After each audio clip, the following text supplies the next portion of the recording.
This is the Grand Canyon Hiker Dude Show, presented by Hikin'. Hiking plus kinship. That's Hikin'. Together we roam. Here's your host, my hubby, and co-founder of Hikin', Brian Special. All right, it is Friday, July 18th, 2025. A week ago at this time, man, who knew that we would be in this predicament? A year ago today, I surfaced on the North Rim at the end of a fairly rough overnight rim to rim. I met my parents who were camping in their RV. We had lunch at the lodge. I stayed in the motel that night. And what I would not do to have those days back again. But here we are, 2 weeks to the day from the start of the Dragon Bravo fire, lightning caused, and so much has happened. And it appears so much is still to come. As of this morning, the fire has consumed 11,742 acres. There are 662 personnel assigned to this fire. And most daunting of all, containment still sits at 0%.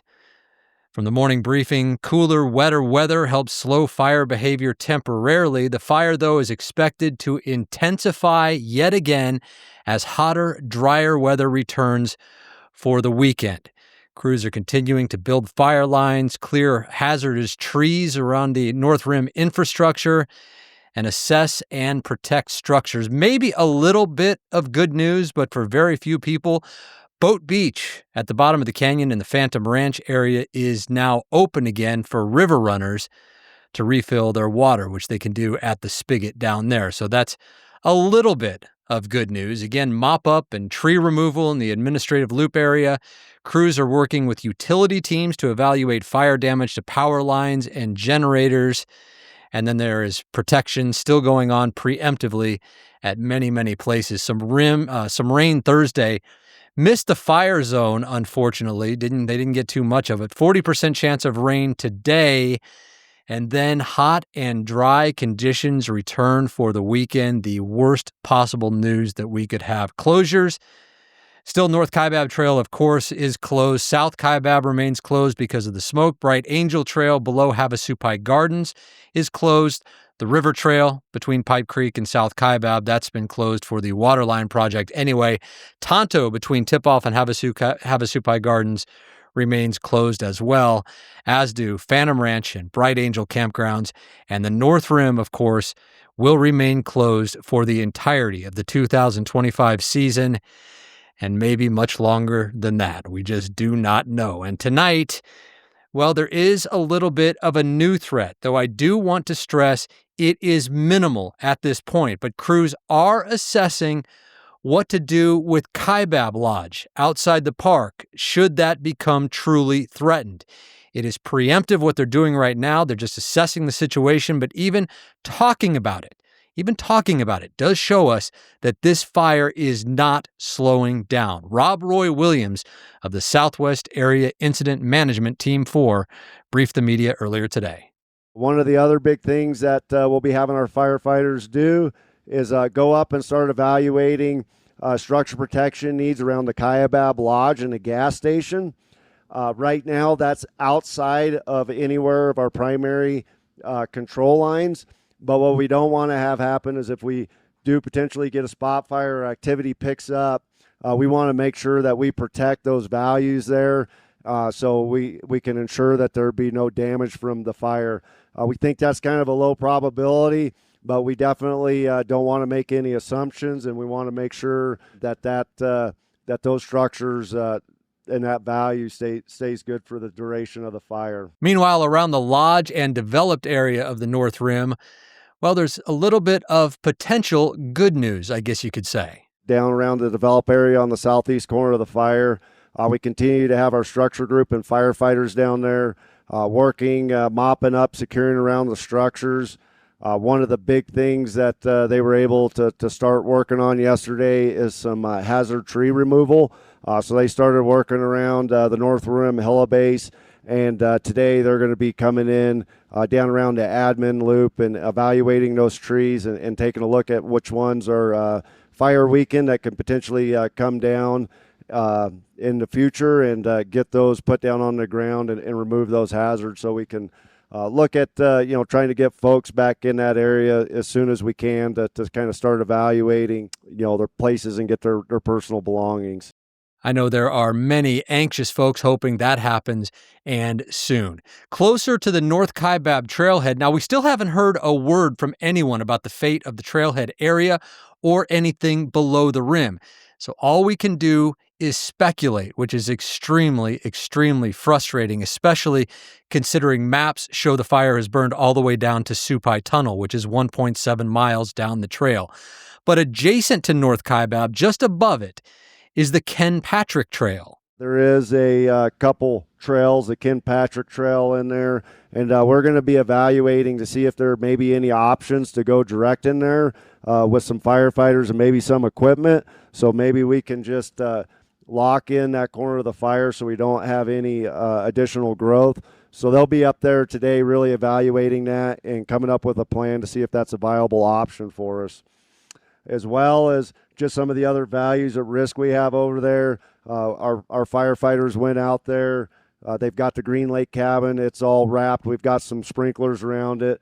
So that's looking really well. As well as there at the Bright Angel Canyon, there's an old historical water tank there. They were able to go in and put some mitigation measures in place there, just so we can kind of protect that historical value right there for any fire impingement in the future. All right, back on the north side of the fire, let's talk about Highway 67.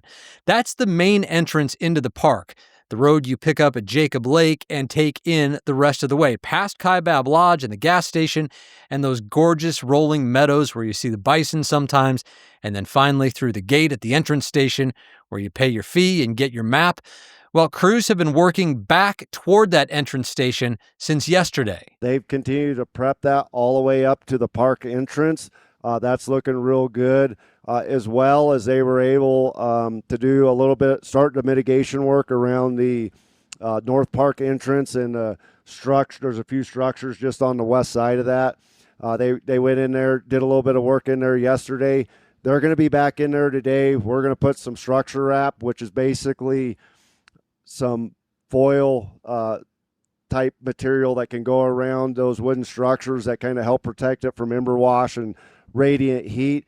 And they'll do that with the north cabin entrance as well as the structures there on the west side. They'll also be setting up some sprinkler kits and a tank around that area as well too, so we can protect that value from any impact to the Dragon Bravo fire. It was a bit interesting today that there was no mention whatsoever of the fire below the rim, which I guess is good news, but I'm just not sure. These press briefings are fine, but without reporters having the ability to ask questions, they are only so valuable. Which brings up another topic, one that as someone who's been in the media in one form or another for most of my adult life is extremely, extremely important to me. Transparency and accountability, especially when it involves the government and public entities. Remember, we are talking about taxpayer-funded entities. They are the public. They are me. They are you. And often it seems they forget that at all levels of government. I'm not saying that that's happened here, but others are starting to. Now, we had Crocky Meshkin on the other night, and you no doubt remember how serious and stoic that he presents himself. Well, there's some growing frustration out there from those actually affected by the fire, and here's what Crocky posted on his Facebook page earlier today. The fire in the Grand Canyon is bigger than ever today. It is continuing to grow. Today, July 18th, marks the 1 week anniversary of the press not even being allowed to the north side of the Grand Canyon to document what is happening. We are getting images leaked by National Park Service employees. We are getting images leaked by firefighters. However, the media is not even allowed over there to cover as this fire goes deeper down into the canyon and is destroying a national landmark. The leader of our nation has not said a single word, zero, about what is going on at the Grand Canyon. We need you guys. We need you guys to share these videos. We need this to get out there because people are outraged. I speak for everybody at the Grand Canyon. I mean, maybe 99%. When I say What the F is going on? You guys need to share these videos. You need to keep telling the story because these fires are growing. They have not gone out. This is not natural. Every once in a while, I get a hater in the comments saying, boo-hoo, it's a lightning strike, boo-hoo, this is natural. They purposefully allowed this fire to grow to the size that it is. That is the official statement, that they purposefully allowed this fire to grow.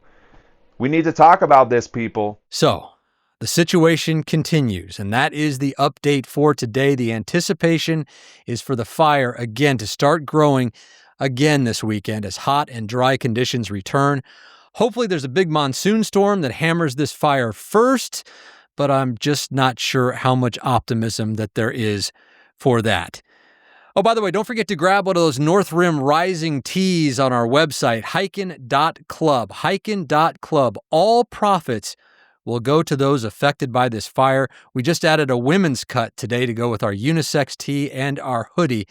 North Rim Rising, all with a cool design featuring Brighty, the Burrow, and the Grand Canyon Lodge. Again, please check those out. It's all going to a good cause at hikin.club, hikin.club. All right, we will be back as events unfold. In the meantime, please join the conversation in our Hiking Grand Canyon Facebook group. I am posting updates in there as I get them, and I'm doing it all day long. And I think that is probably one of the best places for you to stay informed. So please join us there in the Hiking Grand Canyon private Facebook group. In the meantime, have a great weekend, everybody. My name is Brian Special, and this is the Grand Canyon Hiker Dude Show presented by Hikin. Hiking plus kinship, that is Hikin. Together, we roam.